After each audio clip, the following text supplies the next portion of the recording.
Cette émission est une production de la télévision régionale des Moulins.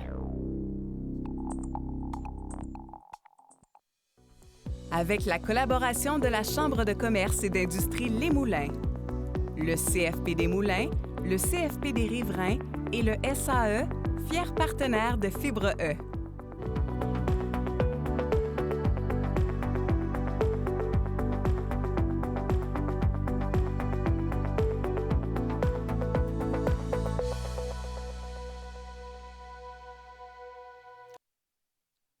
Bienvenue à Fibre E. Aujourd'hui, on reçoit quelqu'un qui n'était pas destiné à l'entrepreneuriat au départ. Et pourtant, il dirige aujourd'hui 3 entreprises avec cœur et détermination. En plus d'être aidant naturel auprès de sa conjointe qui est tétraplégique et musicien passionné, Stéphane a transformé les épreuves en moteur de vie et les obstacles en opportunités. Il nous partage son histoire. Stéphane, bienvenue à Fibre E. Merci. Alors, tout un parcours de ton côté, tu t'es promené un peu partout. Oui. Puis même policier à ton heure, un certain temps. Donc, et là, maintenant, aujourd'hui, tu es dans l'entrepreneuriat. C'est ce qu'on veut, c'est raconter l'histoire, justement, de nos entrepreneurs d'ici. Alors, partons du début un peu. Donc, comment ça a commencé, tout ça, cette aventure-là? En entrepreneuriat? Moi, au tout début, là, je parle. Écoutez, au tout début, mon histoire de vie, j'étais policier pendant 2 ans. Ça a plus ou moins fonctionné. Je me suis recyclé en sécurité à l'aéroport pendant une quinzaine d'années. Quand même, 15 ans à l'aéroport, là. Oui. Okay. Et puis, à un certain moment donné, avec ma conjointe justement tétraplégique, on essayait de trouver une façon d'être plus versatile, avoir un horaire qui était plus malléable. Et c'est là que l'entrepreneuriat s'est peut-être un peu imposé. J'ai eu la chance de travailler avec un mentor dans la réparation de roulottes pendant quelques années avant qu'il me propose d'acheter la compagnie. Alors, à ce moment-là, tu étais à l'aéroport. Oui. Et là, tu décides de réparer des roulottes. Exact. En parallèle. Là. En parallèle. En parallèle. Et là, ça devient intéressant, où là, tu as peut-être l'opportunité de faire ce qu'on appelle du reprenariat, reprendre une entreprise existante. Exactement. Et là? Et là, ça ne se fait pas du jour au lendemain. Quand même, on discute. Il y a des défis qui viennent avec le reprenariat, Ben ouais. surtout quand tu n'as jamais été entrepreneur. Ouais.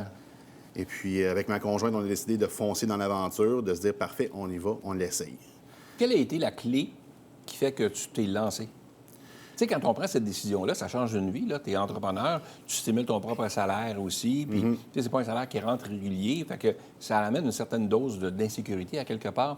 Qu'est-ce qui a fait que tu as décidé de faire le saut où vous avez décidé ensemble de dire, OK, on y va? Être bien entouré.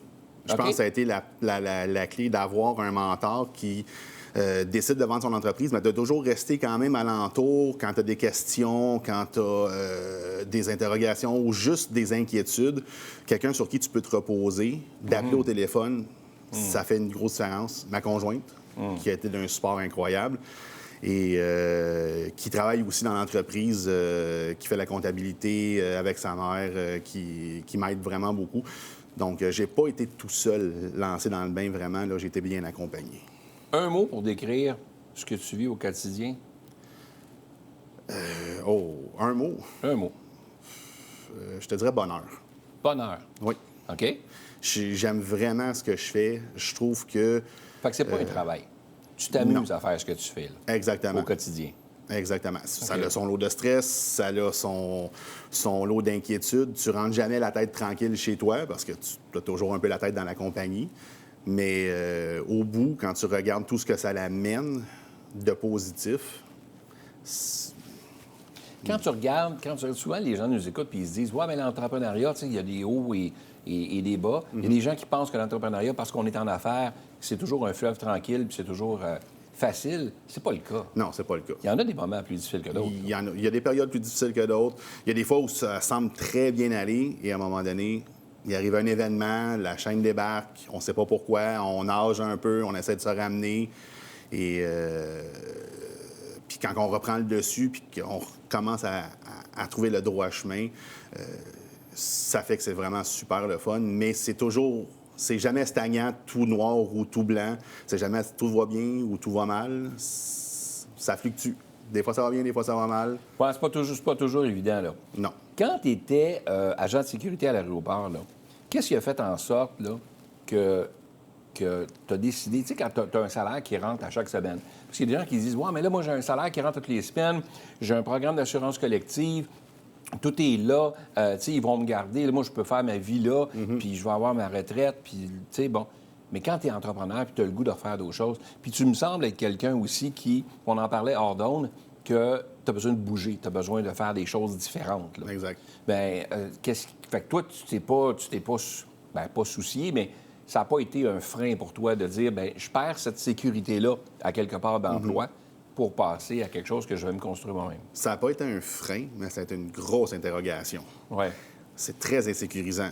Quand ça fait 15 ans, 20 ans que tu travailles à salaire toujours fixe, les assurances, là, tu te dis, si je ne rentre pas de job, je ne suis pas payé, je ne me tire pas de salaire, j'ai-tu des employés, comment je vais les nourrir? Il y a beaucoup de responsabilités qui viennent au travers de ça. Mais ça n'a pas été un frein, mais ça a été une bonne période de remise en question, de dire comment je vais réussir avec ça. Puis un coup qu'on a mis le pied dans l'engrenage puis on trouve les bonnes solutions, ça va très bien. Quand tu étais jeune, est-ce que tu te voyais entrepreneur? Pas zéro. C'est vrai? Pas du tout. C'est vrai? Pas du tout. Moi, dans ma tête, là, au secondaire, j'allais devenir musicien professionnel. J'allais jouer dans des orchestres. C'était ça que je voyais.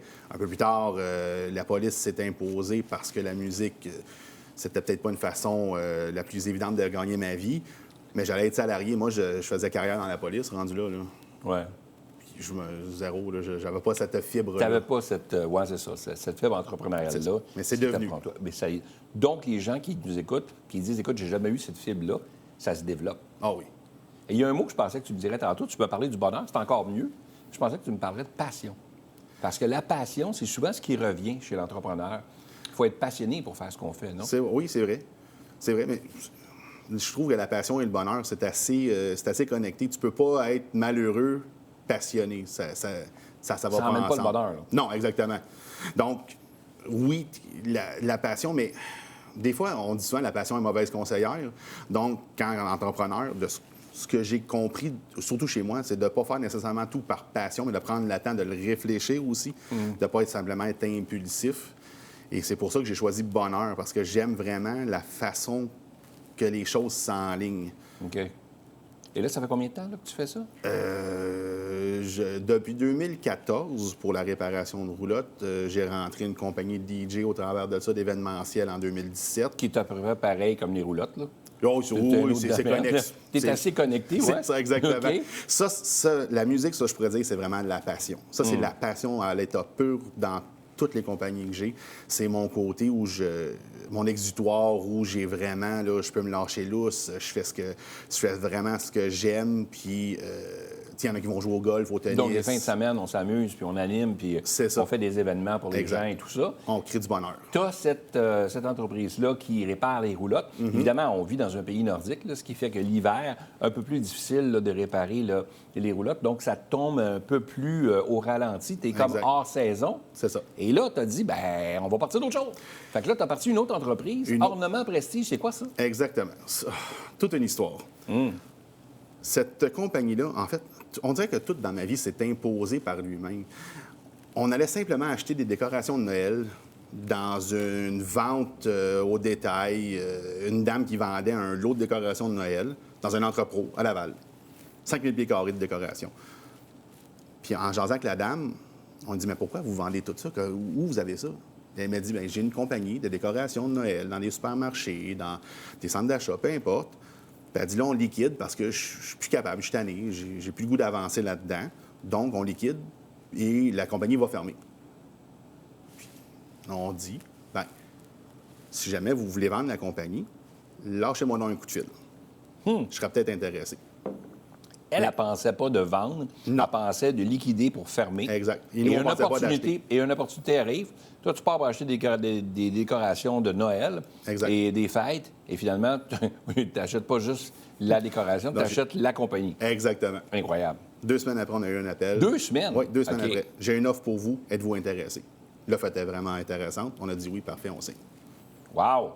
Fait que là, tu fais de la décoration de Noël. Fait que tu répares les roulottes l'été, tu fais aussi ta business de DJ et tu as l'installation des décorations de Noël au niveau commercial. Exact. Juste au niveau commercial, pas personnel. OK. Au niveau de commercial, donc les entreprises qui veulent garder un peu leur commerce pour que ça ait l'air un peu plus des fêtes. Exact. Tu peux louer le matériel, tu l'installes et les gens, par la suite, tu le récupères. Ils n'ont pas le trouble. C'est un clé en main. Là. C'est le meilleur résumé qu'on ne peut pas faire. Tu fais ça tout seul? Non. Ou tu as des employés maintenant? On ne fait pas ça tout seul. On a encore là ma femme qui travaille avec nous, qui s'occupe des réseaux sociaux, d'aller chercher des clients, des choses comme ça. On a un comptable qui est ma belle-mère, qui est la présidente de la compagnie. Donc, on a vraiment fait ça, quelque chose de familial avec ça. Et puis, on a un concepteur qui est dans l'ombre, qui aime ça rester tranquille en arrière, ne veut pas trop se faire reconnaître par le grand public, mais qui travaille très fort pour faire les décors, conceptualiser, monter. Donc, c'est vraiment quelque chose qu'on encore là très bien entouré. On a parlé rapidement, je ne voulais pas rentrer trop dans les détails de ta vie, mais il reste que tu es aidant naturel par la force des choses. Ton épouse a une situation qui requiert bien évidemment ton assistance, ton aide.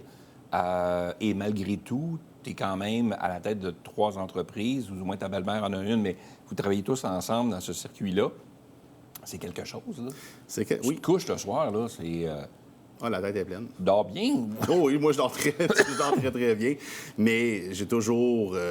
c'est pour ça que je suis content d'avoir des entreprises qui se succèdent dans l'année, qui ne sont pas toutes nécessairement en même temps, qui permettent de me concentrer un à la fois. Ouais. Oui, c'est ça. J'ai la tête toujours pleine. Mais ça me donne l'opportunité d'être à la maison, de pouvoir prendre soin de ma femme quand elle en a besoin. Ouais. Mais d'un autre côté, elle est elle aussi très active. Elle me pousse à me dépasser. Je suis chanceux. C'est vraiment inspirant, votre histoire. Puis quand on regarde ça, là, après quelques années comme ça, là, puis là, les 3 entreprises, qu'est-ce qu'on peut souhaiter à Stéphane pour la suite? De réussir à expansionner comme j'ai envie. Encore? Encore. Pas expansionner de nouvelles entreprises, mais plutôt d'être capable de prendre les entreprises que j'ai et de les amener à un niveau supérieur. De pouvoir avancer avec, de voir où je peux prendre tous ces petits bébés-là et de dire... Les faire grandir. Les faire grandir, les faire prospérer pour que ce soit des entreprises que, éventuellement, je pourrais peut-être dire, j'aimerais ça que quelqu'un les reprenne. OK. Pour que ça continue à vivre même après moi. OK. C'est quelque chose que tu aimerais, là? Oui, c'est quelque chose que j'aimerais. Écoute, moi, je trouve que c'est fabuleux de voir que quelqu'un qui n'était pas destiné à l'entrepreneuriat, tu es la preuve vivante qu'on peut devenir entrepreneur. Puis même si tu n'as pas nécessairement tous les outils parce que tu ne les avais pas au départ, tu sais, il faut que tu t'occupes des ressources humaines, tu t'occupes de la comptabilité, il y a plusieurs volets comme entrepreneur. Puis quand on est petit, comme entrepreneur, on se doit de toucher un peu à tout. Exact. Alors, d'être bien entouré, comme tu le disais tantôt, d'avoir la passion pour ce que tu fais, d'aimer ce que tu fais, ça t'emmène le bonheur. Exact. Donc, puis ça te permet d'avoir une bonne conciliation travail-famille aussi avec ton épouse dans ce que tu cherchais de faire. Donc, dans le fond, l'expérience que tu as vécue comme policier, la vie qui t'a emmené en sécurité à l'aéroport, fait en sorte qu'aujourd'hui, tu nages dans le bonheur parce que tu fais quelque chose que tu aimes avec passion. Si-tu résumé un peu... C'est parfait. C'est parfait. C'est exactement ça. Stéphane, merci d'avoir été à Fibre E. C'était vraiment un plaisir de te recevoir. Merci. Longue vie à votre entreprise et salutations à ton épouse. Merci beaucoup.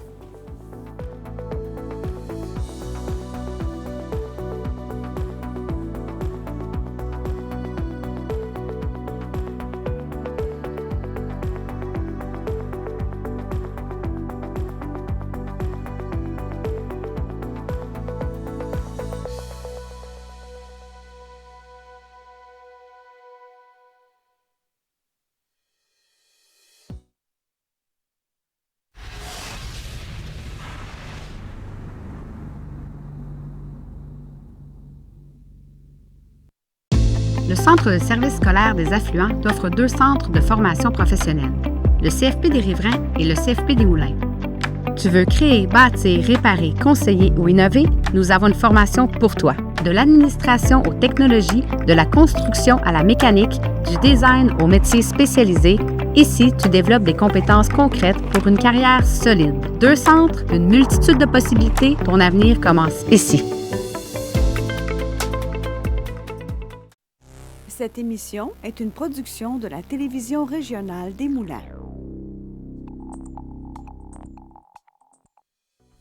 Avec la collaboration de la Chambre de commerce et d'industrie Les Moulins, le CFP des Moulins, le CFP des Riverains et le SAE, fiers partenaires de Fibre E.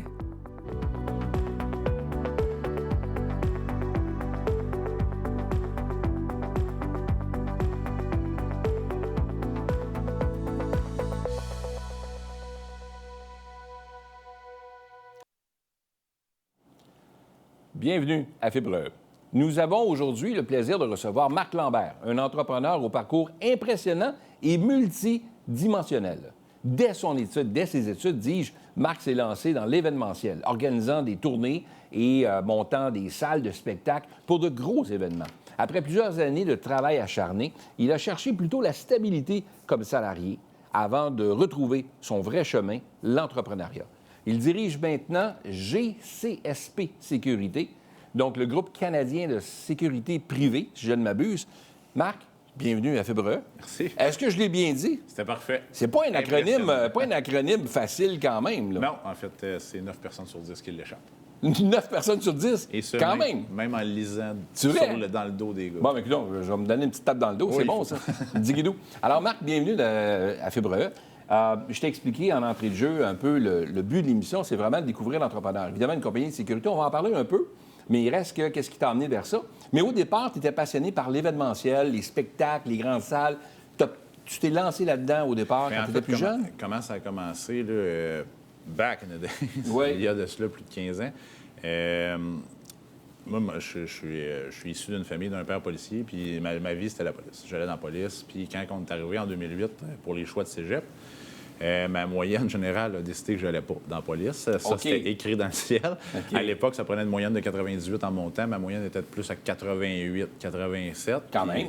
Oui, bien, c'était merci à mes cours de... En fait, il y avait certaines matières, les cours de philo? Non, ça. Ça n'a pas marché. Okay. Mon cégep aussi me l'a rappelé que ça ne marcherait pas. Mais... non, fait que il y avait un changement de carrière qui devait se faire, puis il y avait des décisions. Puis moi, quand j'étais jeune, il y avait 2 possibilités. C'était je voulais aller en agriculture ou dans la police.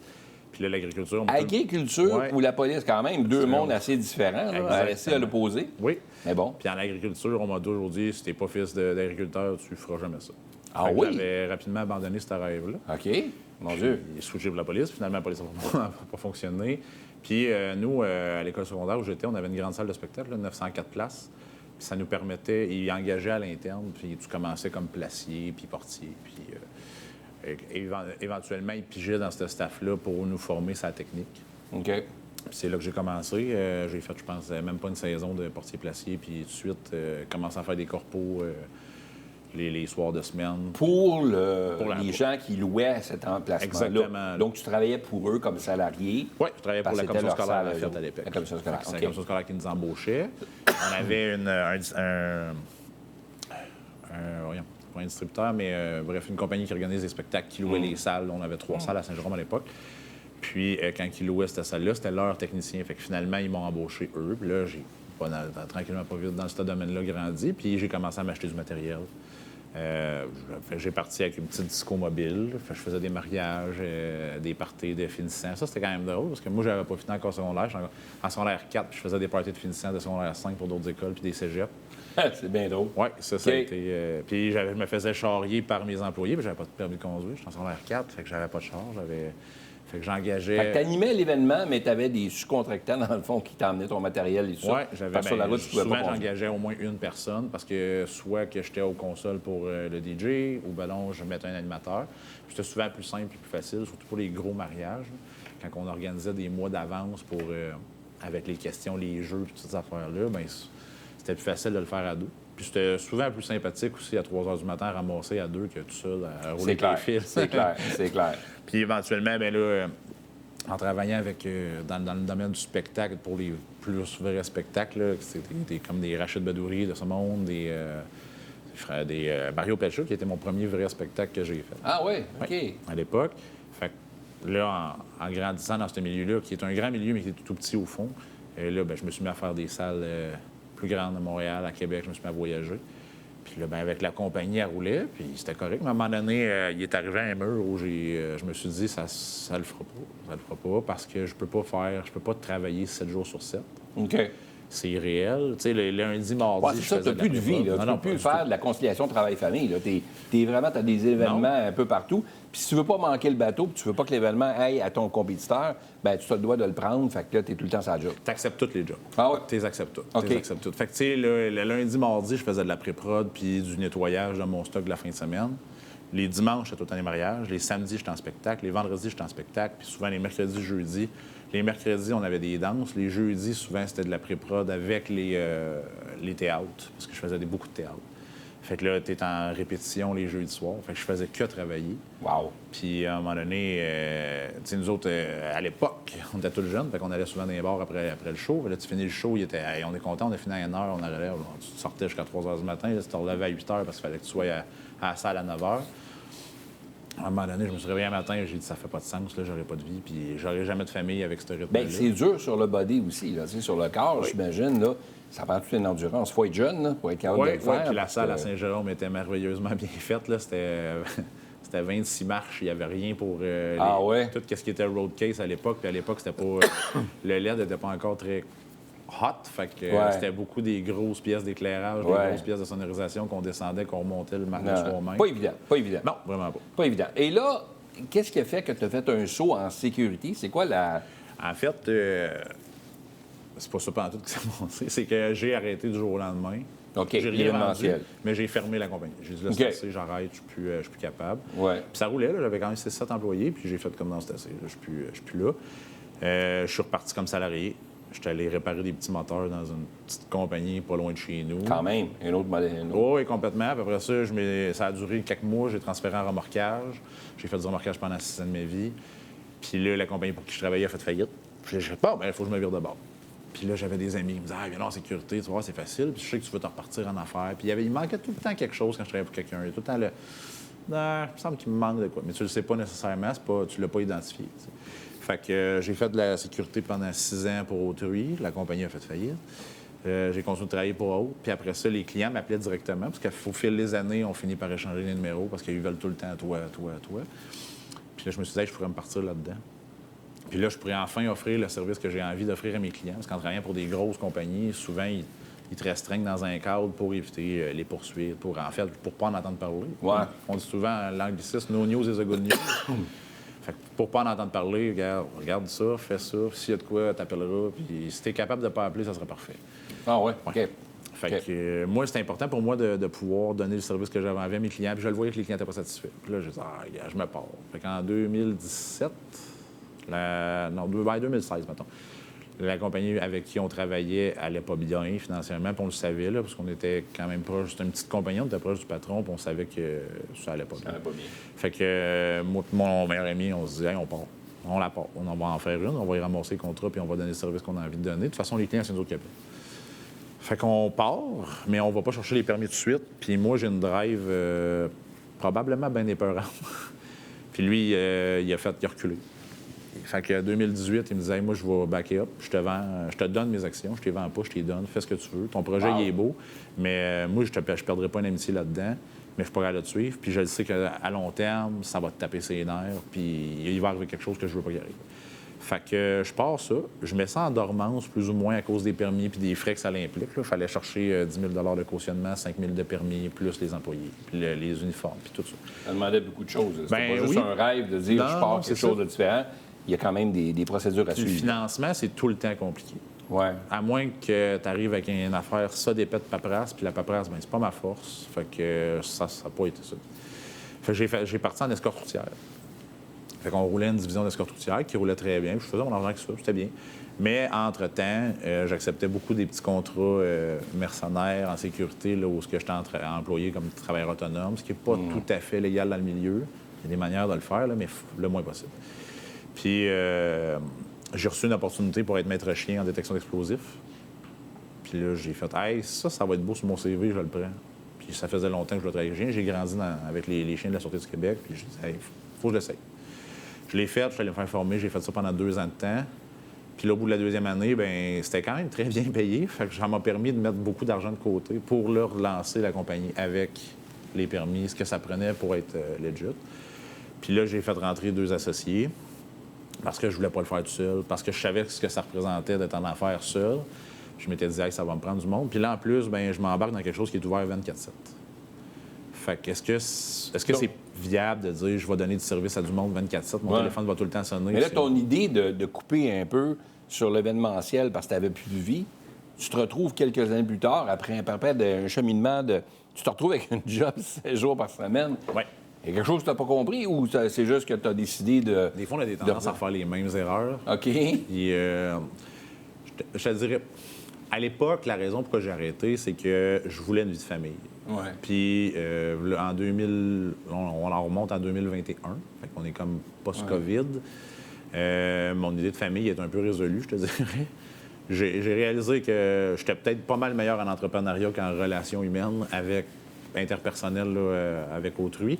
Fait que c'était plus facile, moi, de gérer des clients que d'avoir une copine. OK. Fait que je me suis dit, garde, on va maximiser ce qu'il y a. Puis, c'est plus une nécessité à l'âge où je suis rendu de fonder quelque chose. Dans OK. le sens où je peux partager avec quelqu'un, mais j'ai pas besoin de fonder. Fait que je me suis, remis à travailler ce jour, mais j'étais allé chercher des associés pour pouvoir me permettre d'avoir certains lousses Avoir un peu de vie à toi, là. qui semblaient beaux sur papier, mais en réalité qui ne l'a point été. On a fait 1 an et quelques, les 3 ensemble, pour finalement que je découvre ce que ça veut dire une clause shotgun. Pour ceux qui ne sont pas familiers, c'est une clause très radicale. C'est toi puis moi, Pierre, on est associés.